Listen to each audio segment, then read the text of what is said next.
Buenas tardes, familia GDE. Es para mí un honor y bendición saludarles en este tiempo de Iglesia en Casa que hemos preparado para agradecer y adorar el nombre de nuestro Dios y Padre bueno. Les invito a abrir sus Biblias en el Salmo 103, en sus versículos 1 al 5, que dice: Bendice, alma mía, al Señor, y bendiga todo mi ser su santo nombre. Bendice, alma mía, al Señor, y no olvides ninguno de sus beneficios. Él es quien perdona todas tus iniquidades, el que sana todas tus dolencias, el que rescata del hoyo tu vida, el que te corona de favores y misericordias, el que sacia de bien tu boca, de modo que te rejuvenezcas como el águila. Por tales beneficios, les invitamos a adorar con la siguiente alabanza.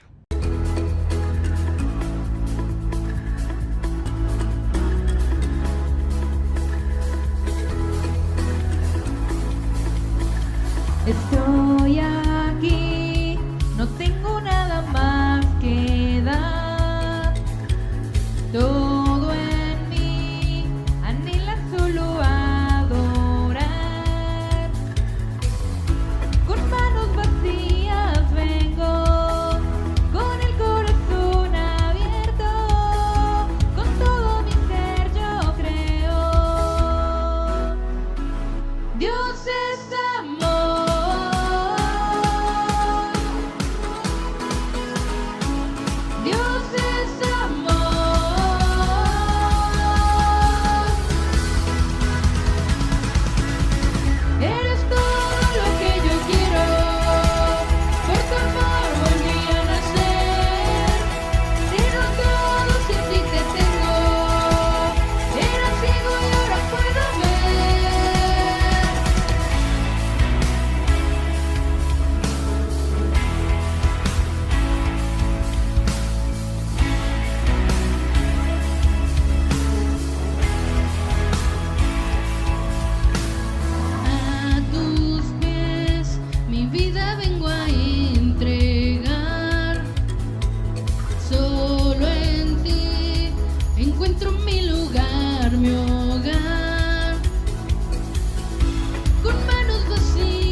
Todos juntos.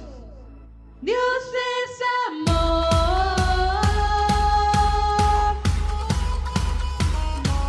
Dios es amor.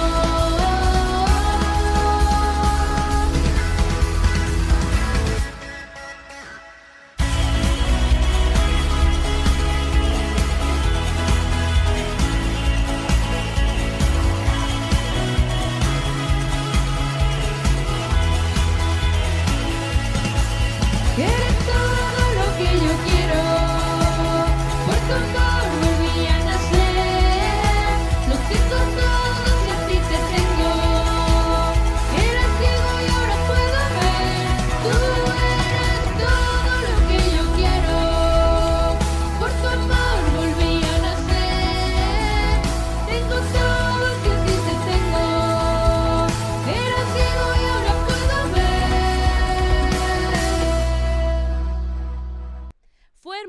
este tiempo de alabanza.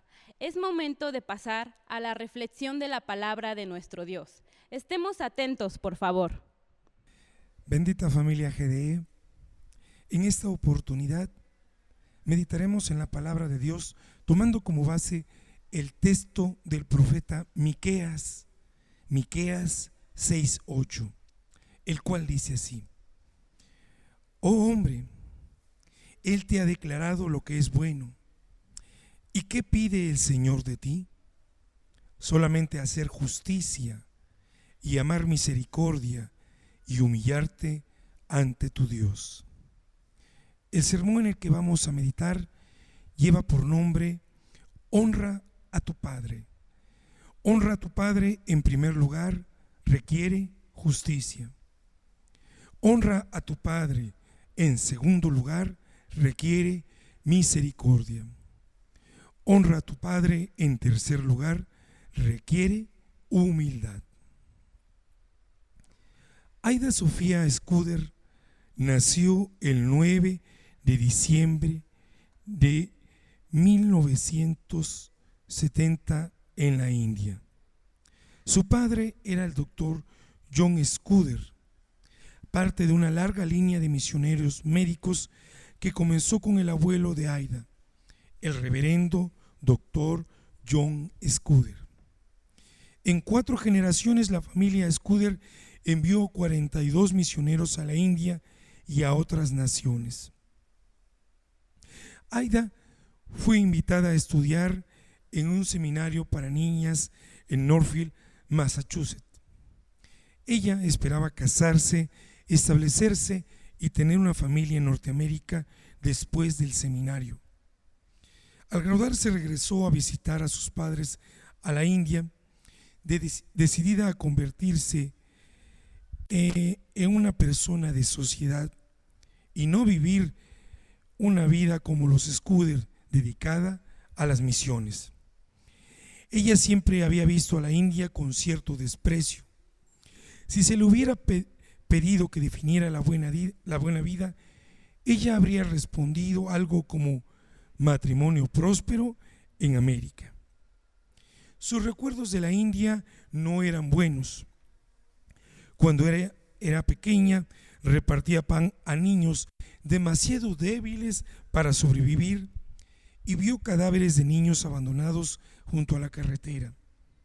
Realmente despreciaba la idea de vivir allí cuando fuera adulta, pero sus aspiraciones cambiaron en una sola noche. Un hombre, brahmán, golpeó a su puerta. Le pidió que fuera a asistir a su esposa, que estaba de parto. Las parteras habían hecho todo lo posible, pero sin ayuda. La joven moriría. Aida respondió que no sabía nada sobre partos, pero que su padre era un médico experto y que ella lo llevaría allí tan pronto como él regresara. El brahmán se negó. Será mejor que muera que un hombre entre en la casa, dijo. Aida sintió pena por la pobre muchacha, pero ¿qué podía hacer ella? De nuevo sonaron pasos en la terraza. Ella corrió hacia abajo y encontró a un hombre musulmán. Por favor, suplicó este, ven a ayudar a mi esposa. Se está muriendo en el parto. John Scudder, que ya había regresado, se ofreció a ir. El musulmán se negó. Ningún hombre fuera de la familia había mirado la cara de su esposa.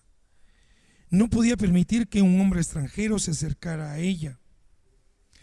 Aida y John no pudieron hacerle cambiar de opinión. De nuevo oyó pasos. Para su horror, apareció un tercer hombre, un hindú de casta alta. Él también tenía a su joven esposa muriendo en el parto. Aida nos dice las siguientes palabras: no pude dormir esa noche, fue demasiado terrible. Pasé gran parte de la noche angustiada, orando. No quiero pasar mi vida en la India.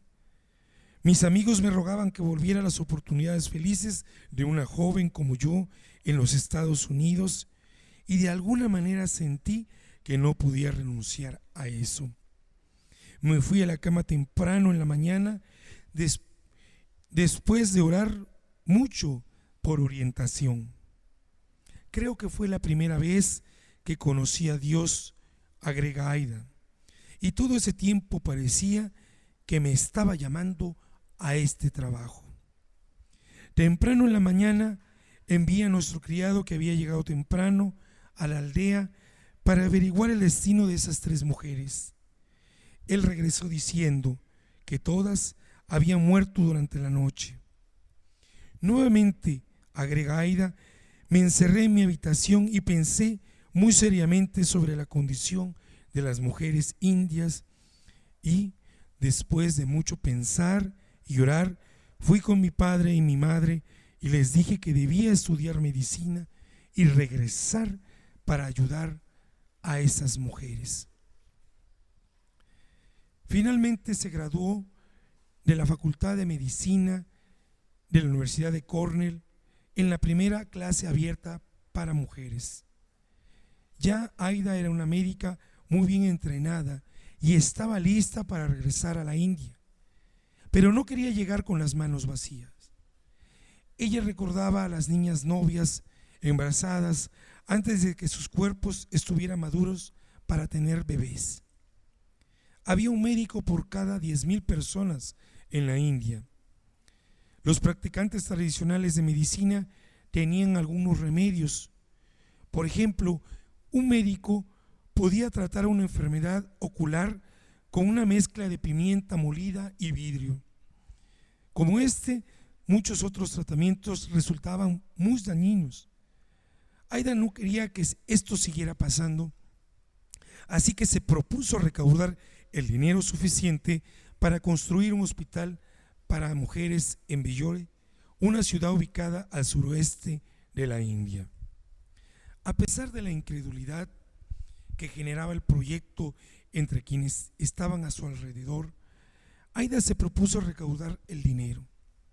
Milagrosamente, un banquero de Nueva York fue convencido del proyecto y donó una suma equivalente al 20% del presupuesto para la construcción del hospital. Finalmente, Aida logró recaudar el dinero necesario y se fue a la India con un proyecto y con el dinero para financiarlo. Sin embargo, esto se vio retrasado durante 2 años, por lo cual adecuó un dispensario para iniciar su trabajo médico. Al principio, la sospecha mantuvo alejados a sus pacientes potenciales, ya que su primera atención médica fue un caso desesperado por el cual no podía hacer nada. La confianza en su trabajo se minó al correr la voz de que su paciente había muerto. Pero una mujer miembro de una alta casta hindú que llegó para que fueran examinados sus ojos tenía una conjuntivitis grave. Aida trató con éxito su problema, así que la demanda de sus servicios aumentó constantemente después de eso. Pronto tenía tantos pacientes que tuvo que reclutar a su criada de la cocina para que le ayudara. La compasión y la misericordia llevó a esta mujer a asumir más y más trabajo.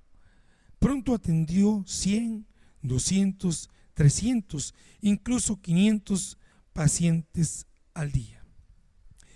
Aquella mujer que había querido sacudir el polvo de sus pies de la India fue llevada por Dios a amar profundamente a la gente de este país asiático.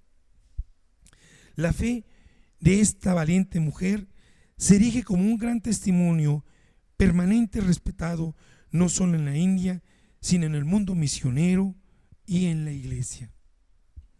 Así como esta mujer, honremos a nuestro Padre, para lo cual se requiere justicia.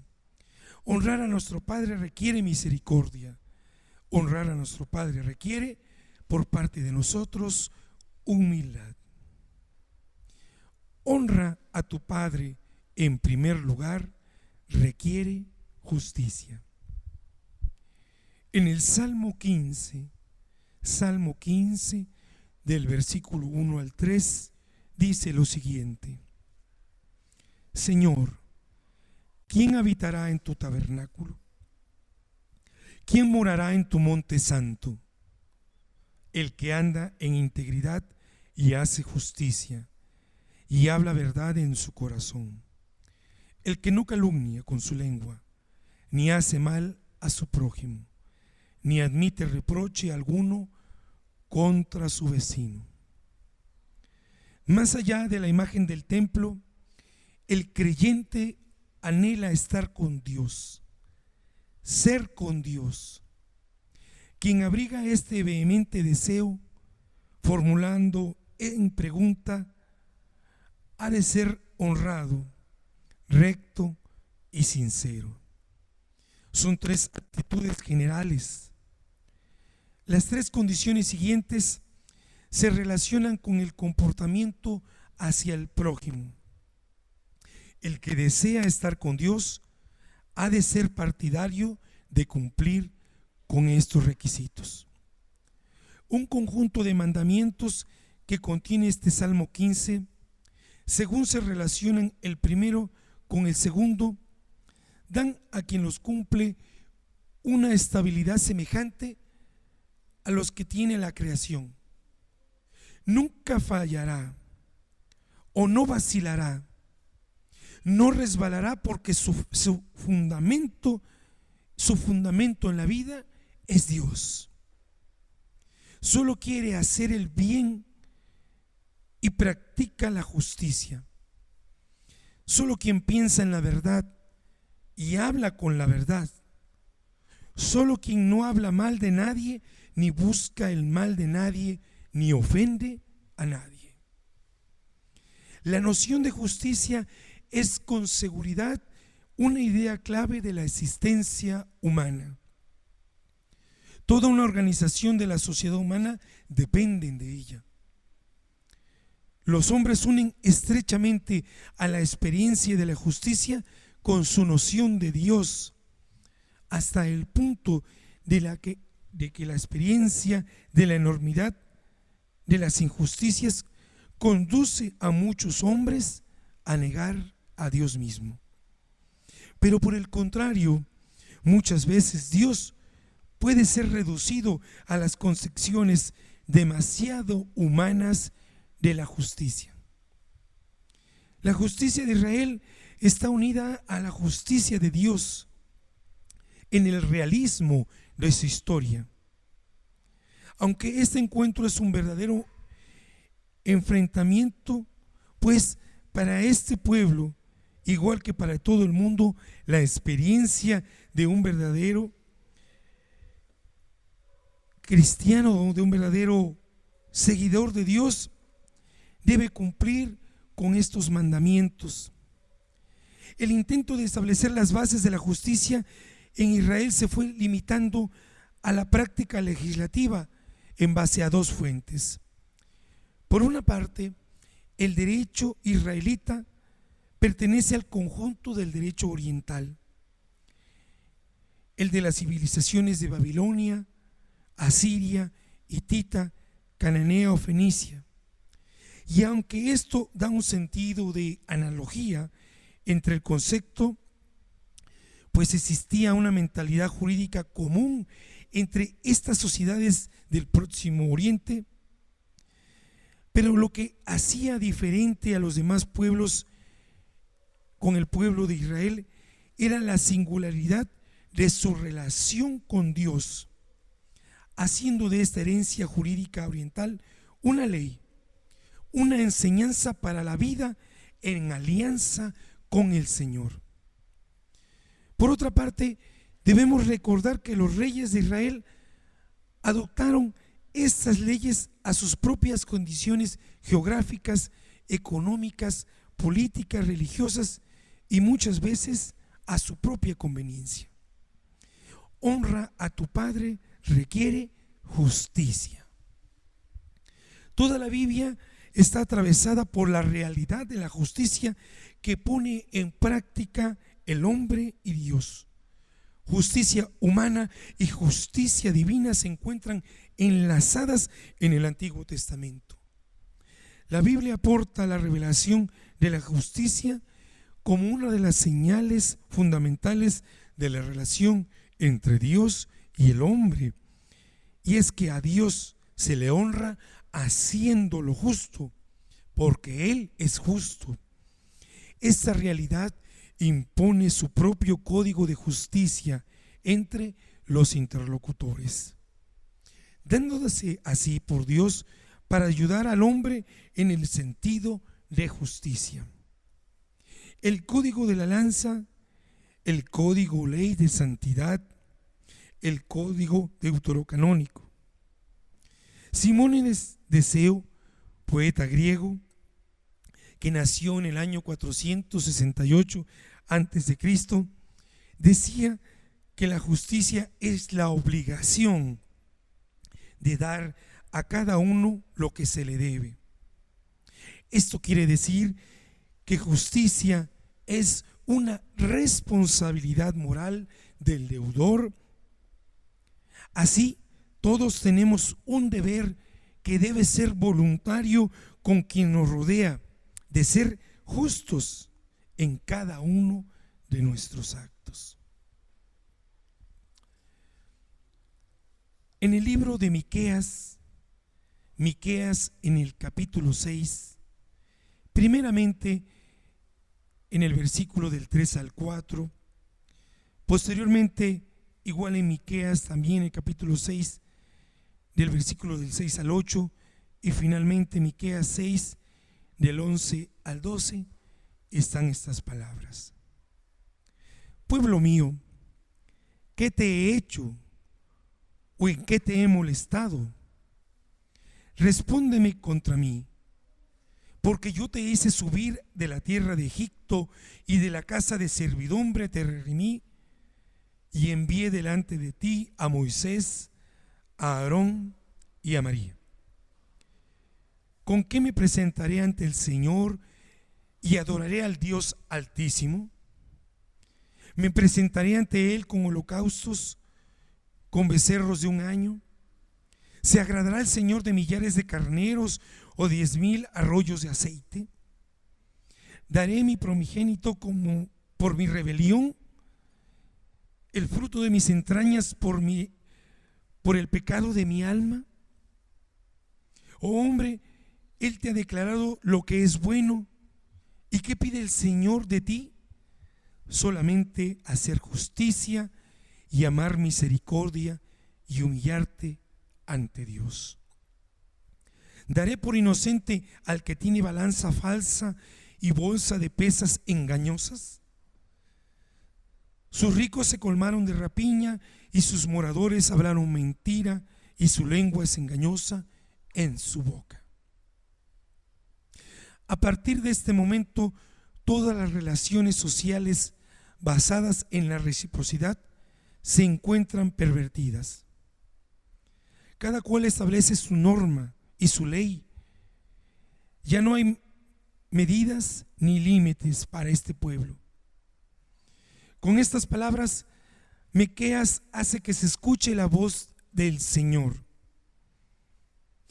¿Es que voy a seguir soportando vuestra maldad, las riquezas mal adquiridas, las medidas menguadas y detestables? ¿Voy a tener por justo al que usa balanza trucada y bolsa de pesas falsas? Sus ricachones rebosan violencia, sus habitantes profieren falsedad y hablan con mentira. Dios llama a su pueblo a hacer conciencia y memoria, que recuerden el bien, que recuerden cuáles han sido las acciones de Dios a favor del pueblo, para que ahora se comporten como Él pide, como Él exige, de acuerdo a lo que Él les ha dado. Israel solo puede recordar las intervenciones amorosas de Dios en el pasado, que graciosamente optó por una masa de esclavos para darles la libertad y la vida, y para que revivieran como humanos en una tierra dada por Él. Mediante este recurso de la memoria, Israel reconoce que no ha correspondido en nada a las expectativas de Dios, que admite su pecado y quiere resarcirlo, pero de una manera torpe y equivocada. ¿Con cuál de los posibles sacrificios de expiación podré aplacar al Señor? Con ninguno, porque no es solo lo que el Señor pide. ¿De qué le sirven al Señor tantos sacrificios y holocaustos si la perversión del corazón sigue intacta? Todo lo que el Señor espera es la práctica de la justicia y la fidelidad a sus mandatos. Lo que ya le había dado a conocer era lo que tenía que hacer el pueblo de Israel. Honra a tu padre requiere justicia. Cuando Dios esperaba de Israel unos frutos acordes con los beneficios de la salvación y de la libertad, es ahí que el destino de Israel sea cosechar lo que él mismo sembró. Sembró injusticia y pecado. El mismo pueblo que se autodestruye con obras contrarias al proyecto de Dios. Eso es lo que le sucedió a este pueblo, pero también le sucede a cada persona que intenta reivindicarse, que intenta limpiar sus faltas, pero que el problema no es lo que se da. El problema es la intencionalidad con la que se da. Podría decirse que Dios no quiere estos holocaustos.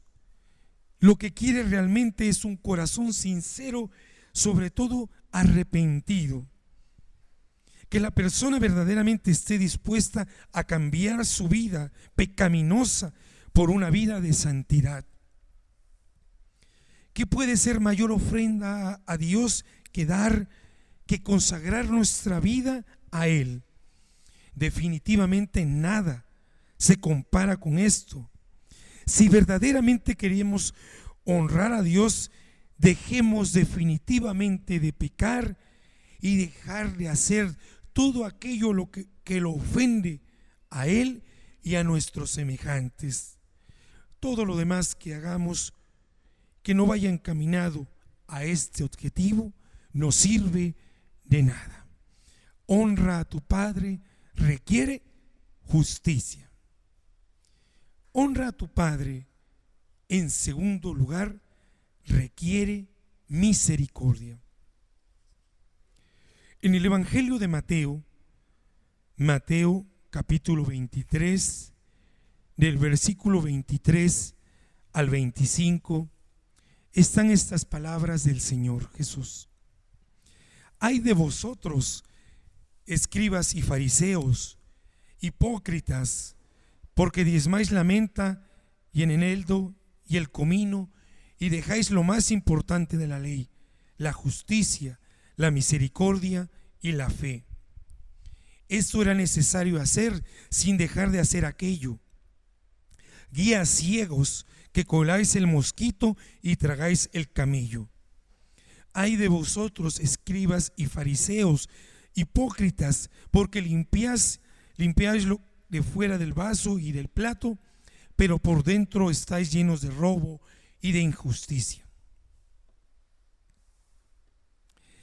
En estos versículos que pronuncia el Señor y a lo largo de este discurso, donde reprende la hipocresía religiosa de los escribas y fariseos que hacen obras solo para ser vistos por los hombres. La ley establecía que los diezmos de las principales cosechas se debían de dar Pero la menta y el anís y el comino eran hierbas del huerto que no se cultivaban en cantidad. Cada campesino tendría unas pocas matas de cada uno de estas. Las tres se usaban como condimentos y el anís y el comino se usaban también en medicina. El diezmarlas suponía una parte infinitesimal de la cosecha. Puede que nada más que el producto de una planta. Solo los que fueran meticulosos diezmarían las plantas aisladas de la huerta. Así eran precisamente los fariseos. Eran tan absolutamente meticulosos acerca del diezmo que diezmaban hasta un manojo de menta. También en Levítico se sugería no comer insectos alados que anduvieran en cuatro patas. Pero de todo insecto alado que ande en cuatro patas se podía comer los que, además de sus patas, tengan zancas para saltar sobre la tierra. Todo otro insecto alado que tenga cuatro patas lo tenían en abominación. Y en esto eran estrictamente observadores.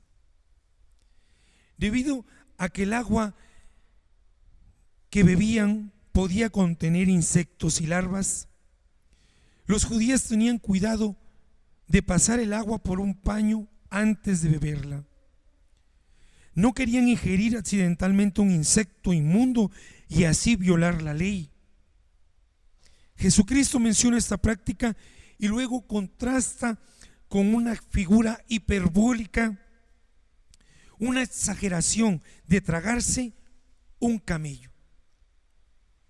De esta manera Jesús los acusó de esforzarse mucho en colar mosquitos para evitar ofensas en cosas menores de poca importancia, mientras ellos toleraban o cometían grandes pecados.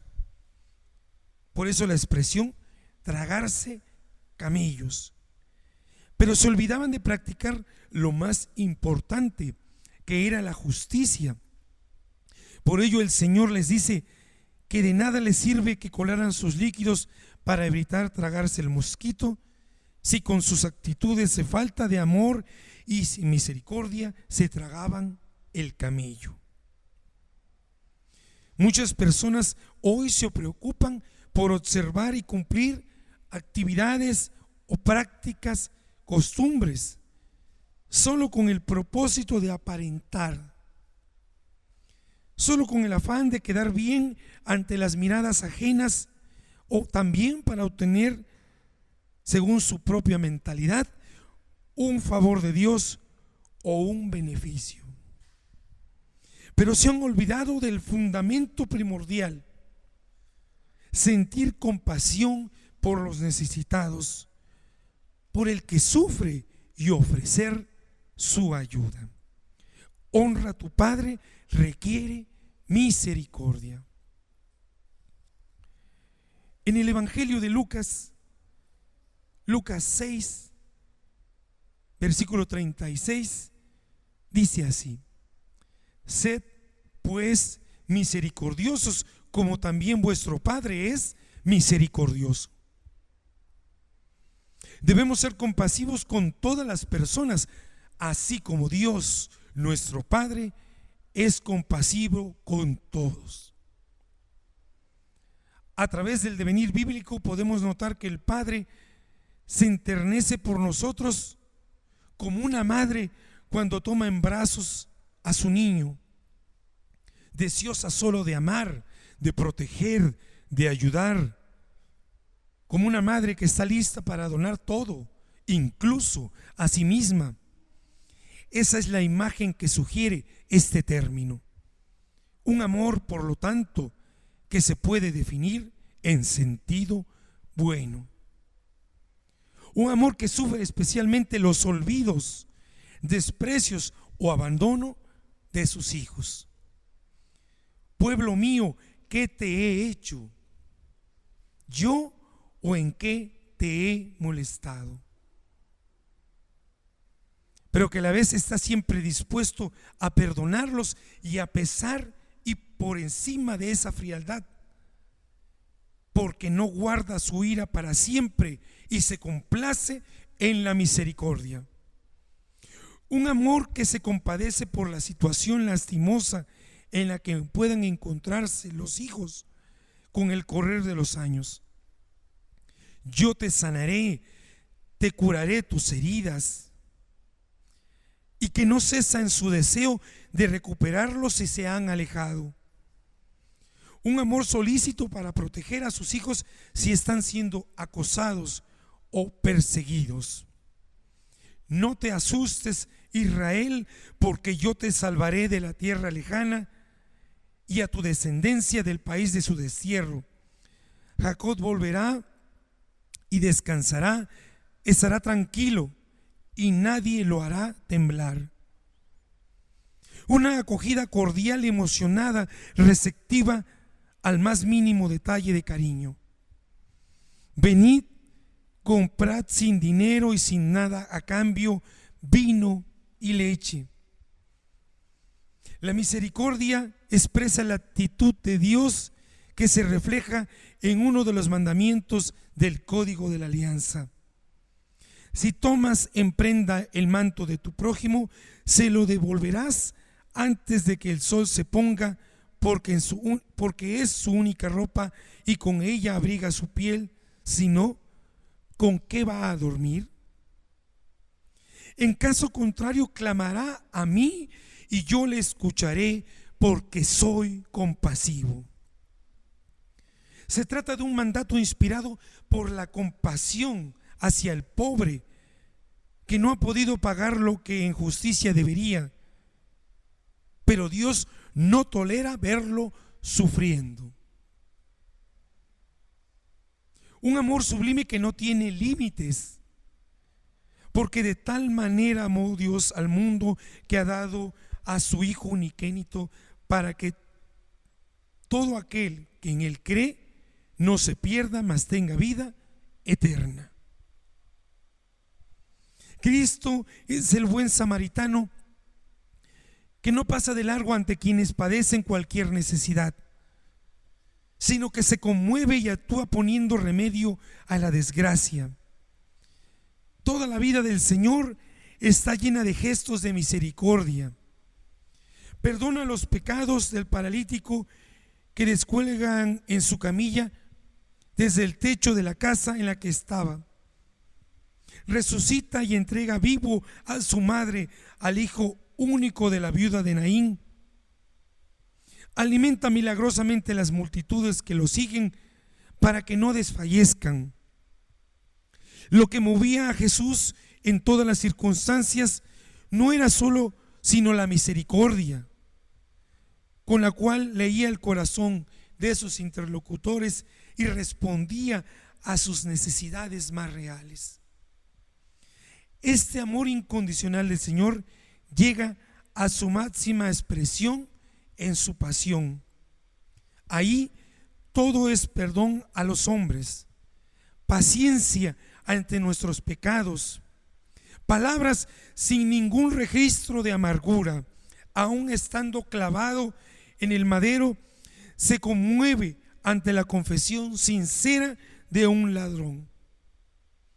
Nosotros estamos aquí justamente porque recibimos lo merecido por lo que hemos hecho, que inmediatamente le pide: Jesús, acuérdate de mí cuando llegues a tu reino.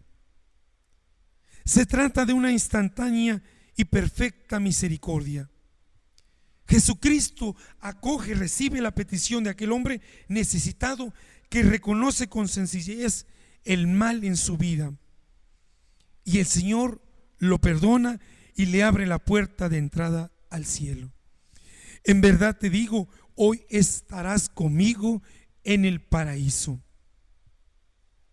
En esa misericordia, en esa compasión que Dios sabe inspirar a los suyos, se abre camino la verdadera justicia porque es su amor que nos enseña a preocuparnos por los demás, a sufrir con su sufrimiento y a alegrarnos con sus alegrías, a estar realmente cercanos a quienes nos rodean con nuestra oración, con nuestro interés, con nuestra compañía, con nuestras palabras y también con nuestras acciones.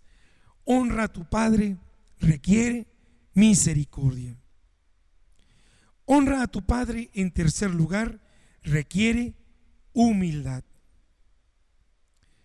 En el libro de Esther capítulo 3, versículo 5, se narran estos hechos. Cuando Amán se enteró de que Marcodeo no se arrodillaba ni inclinaba su cabeza ante él, se enfureció y al saber que Marcodeo era judío, decidió castigarlo a él y destruir a todos los judíos que vivían en el reino de Asuero.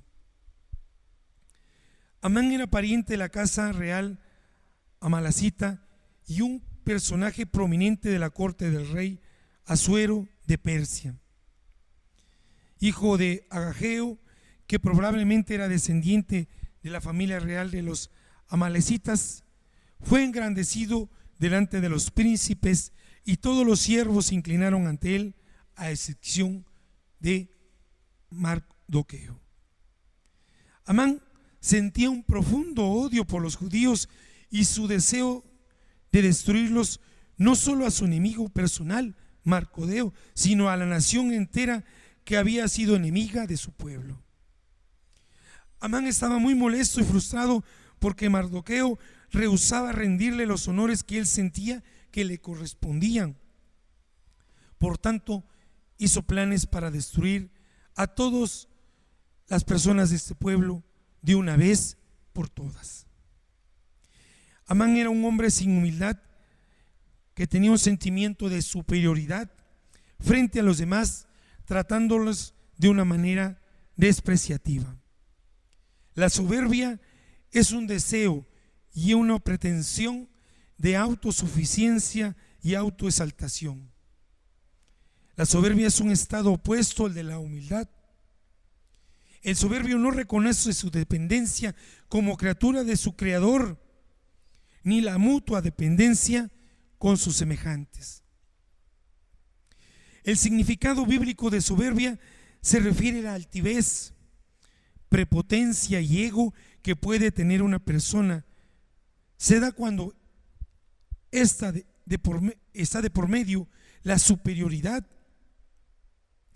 Alguien es soberbio cuando no cree en la igualdad, cuando esa persona es incapaz de reconocer sus faltas, pues se cree un ser casi perfecto, que siempre le gusta sobresalir y lograr lo que se propone por encima de todo. Honra a tu padre requiere humildad. La soberbia de alguna persona les hace creer que no han recibido de la vida nada, que no se merecen, o bien que no reciben nada de Dios. Una persona sin humildad no se humilla ante Dios ni pide su ayuda, pero tampoco pide a otras personas consejo, porque esto le parecería ser una humillación. Ella sola se cree autosuficiente porque valora en poco todo lo que pueda venir desde afuera de ella misma. La amistad no cabe en su corazón, que llenó de amor propio y excluye cualquier otro afecto.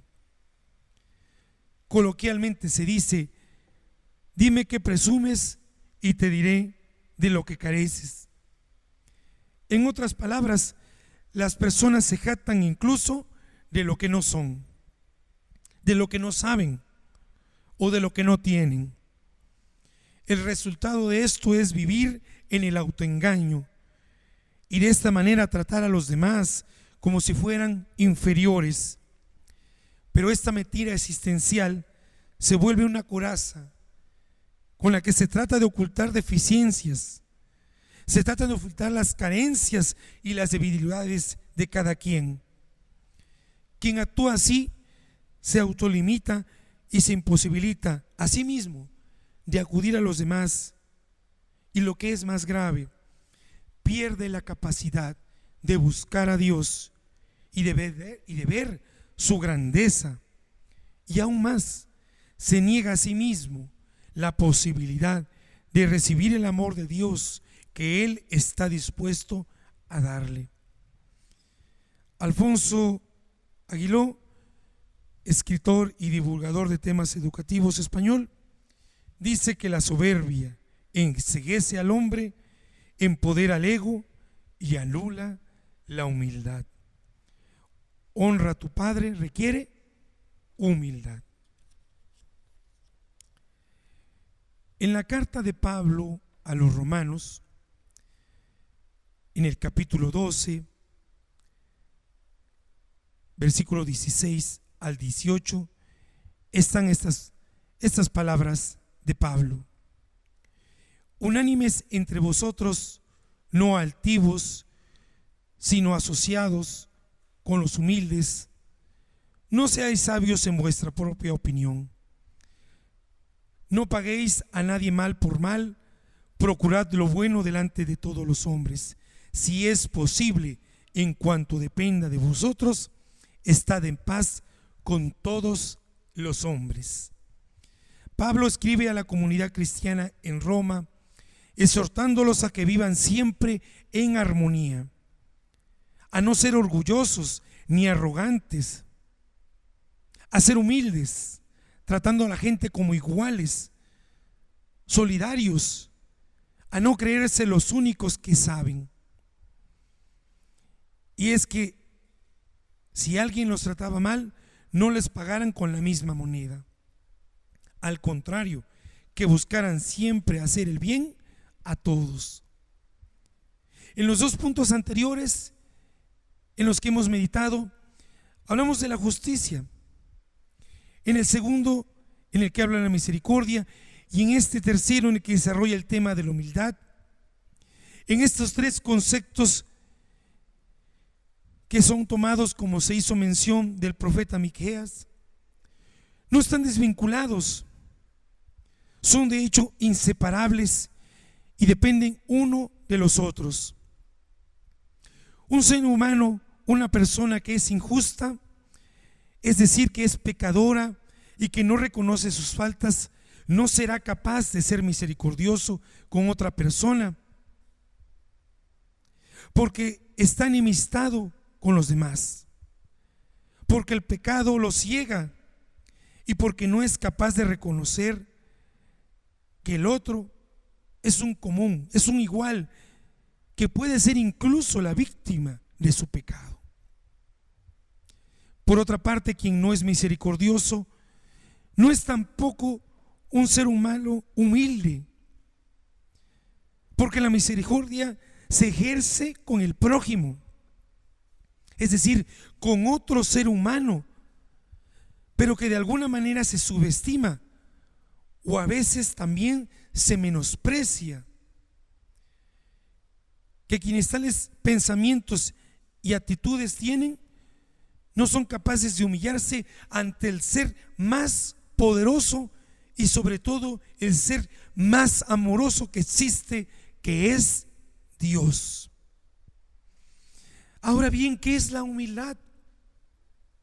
De acuerdo con la Biblia, humillarse delante de Dios significa reconocer que no somos nada ante Él y que nuestra condición humana es inferior.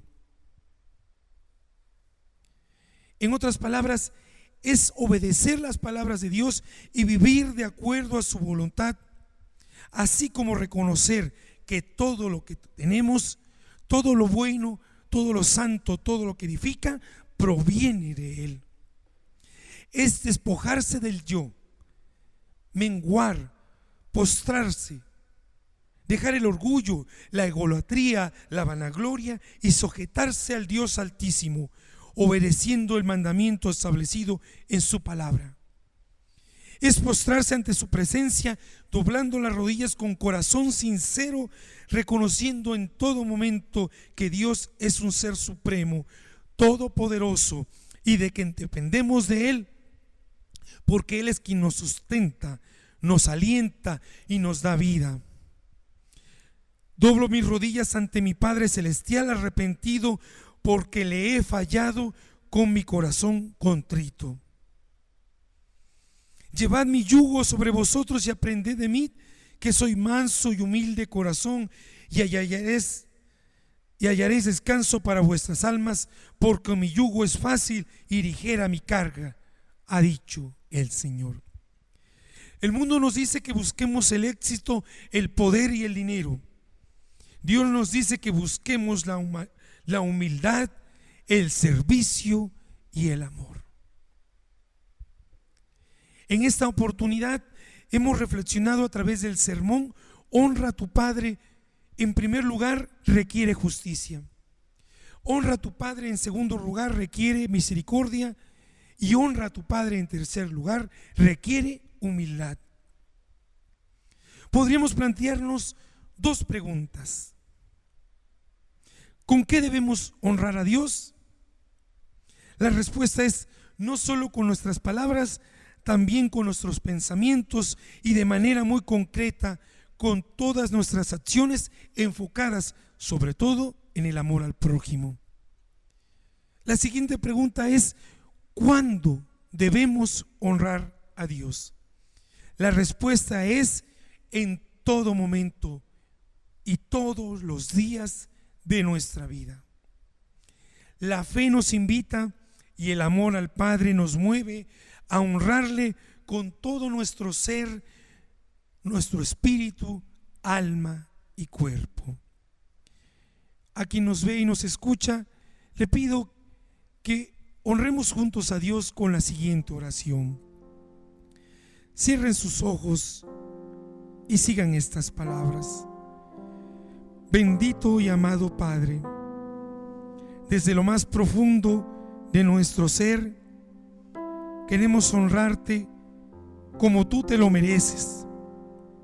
Tu palabra hace simbrar nuestros pensamientos, nuestra alma y sobre todo nuestro espíritu, y nos hace comprender esa necesidad que cada uno de nosotros de decirte directamente lo importante y lo valioso que tú eres para cada uno de nosotros, y que hoy queremos decirte: Padre, no somos nada, que sin tu presencia nuestra vida no vale la pena, que todo lo bello, sublime, poderoso y bendito que ocurre en nuestras vidas tiene un responsable, un autor, que eres tú, Padre amado.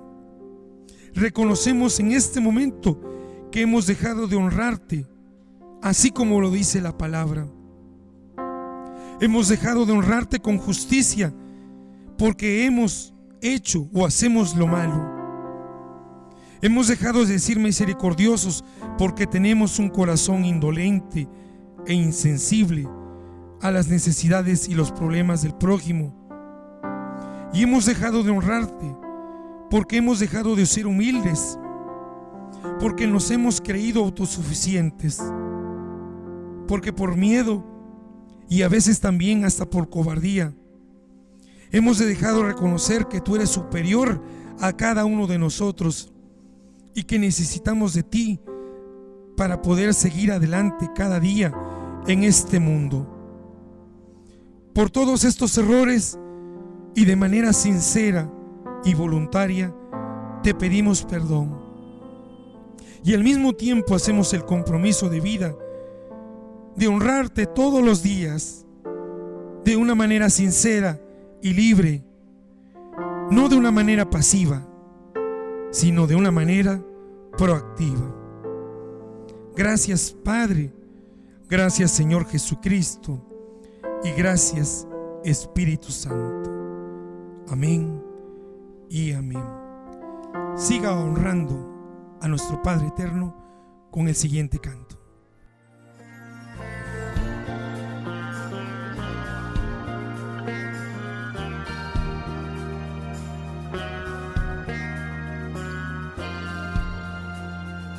Tu dulce amor Bálsamo es a mi vida, se derramó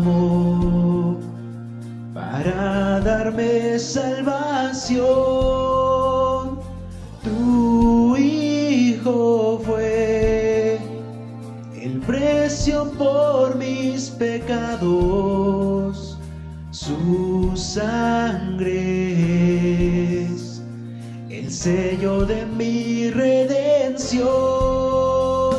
Y no tengo más que mi vida para dar, mi voluntad y lo que soy, ofrendas son en tu altar.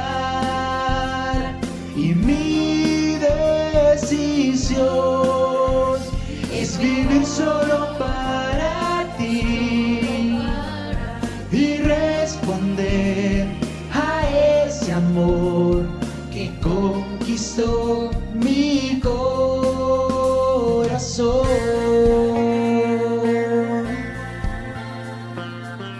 Na, na, na, na, na, na, na.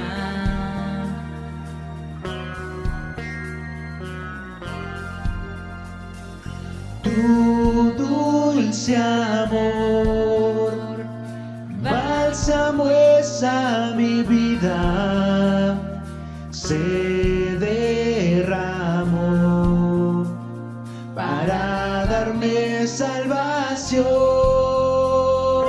Tu Hijo fue el precio por mis pecados, su sangre es el sello de mi redención. Y no tengo más que mi vida para dar, mi voluntad y lo que soy, ofrendas son en tu altar. Y mi decisión es vivir solo para ti y responder a este amor que conquistó mi corazón.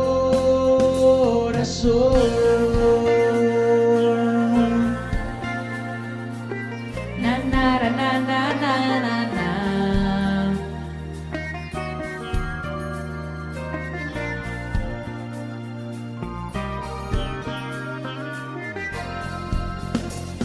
Y no tengo más que mi vida para dar, mi voluntad y lo que soy, ofrendas son en tu altar. Y mi decisión es vivir solo para ti y responder a ese amor que conquistó mi corazón.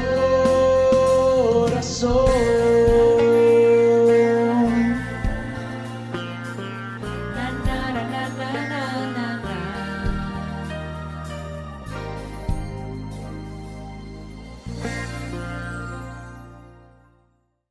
Otra manera de servir es con nuestras aportaciones, diezmos y ofrendas, ya que con ellas el servicio a nuestro Dios es impulsado. Si aún no lo haces, te invitamos a tomar este compromiso. Recordemos que también podemos aportar a los diferentes servicios, como la radio, el comedor comunitario y proyecto Proadquisición. Todo esto podemos realizarlo directamente en ITG en nuestro sobre por transferencia bancaria o depósito. Para estas dos últimas aportaciones, recordemos anotar nuestro nombre y el concepto para poder identificarlos. Síguenos en nuestras redes sociales, YouTube, Facebook e Instagram. Y no olvides darle clic a la campanita para recibir todas las notificaciones. Les recordamos nuestra nueva dirección: Poniente 16, número 101B, entre Paseo del Río y Norte 7A. Sabemos que este tiempo fue de bendición a sus vidas. Nos vemos en la próxima transmisión. Saludos y bendiciones infinitas.